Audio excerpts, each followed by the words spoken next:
ওই মানুষদেরকে বয়কট করতে হবে যারা দিনের বেলা মাদকের বিরুদ্ধে কথা বলে আর রাতের বেলা মাদক ব্যবসার লাভের টাকার ভাগ নেয়। আমাদের লড়াইটা চালিয়ে যেতে হবে। যে মানুষগুলো নিরপেক্ষ প্রশাসনের কথা বলে কিন্তু রাতের আধারে প্রশাসনকে প্রভাবিত করে নিরপরাধ মানুষদেরকে হয়রানি করে, যারা মানুষকে হুমকি দিচ্ছে, হয়রানি করছে, তাদেরকে আমরা বয়কট করবো কিনা? সংগ্রামী ছাত্র জনতা, আমাদের এই লড়াই হচ্ছে আমাদের 24-এর লড়াইকে স্বয়ং সম্পূর্ণ করার লড়াই। সংগ্রামী ছাত্র জনতা, প্রত্যেকের কাছে একটা বার্তা পৌঁছে দিতে হবে। আমাদেরকে ওই মানুষদেরকে বয়কট করতে হবে যারা দিনের বেলা মাদকের বিরুদ্ধে কথা বলে আর রাতের বেলা মাদক ব্যবসার লাভের টাকার ভাগ নেয়। ভবিষ্যৎ হোক নিরাপদ, বিনিয়োগ হোক বিশ্বস্ত, আর আমার পছন্দ সল্ট বে। ওয়েলকাম টু সল্ট বে।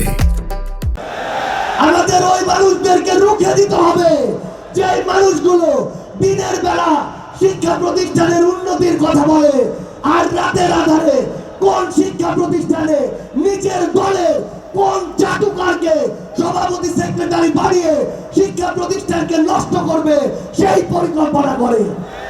আমাদেরকে ওই মানুষদেরকে বয়কট করতে হবে যারা দিনের বেলা নির্বাচনের আগের 2 মাস জনদরদি হয়ে উঠে নির্বাচনের পরে 4 বছর 10 মাস হারিকেন ধরাও খুঁজে পাওয়া যায় না।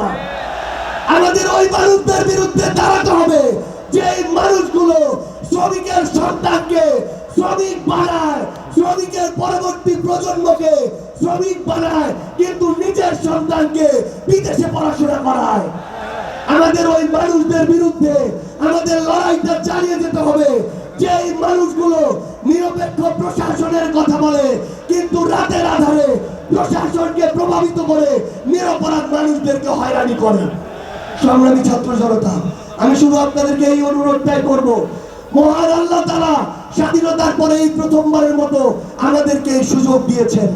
আগামী 50 বছরেও এই সুযোগ আসবে কিনা আমরা জানি না। আমরা যেন আমাদের এই আমানতের খেয়ালত না করি।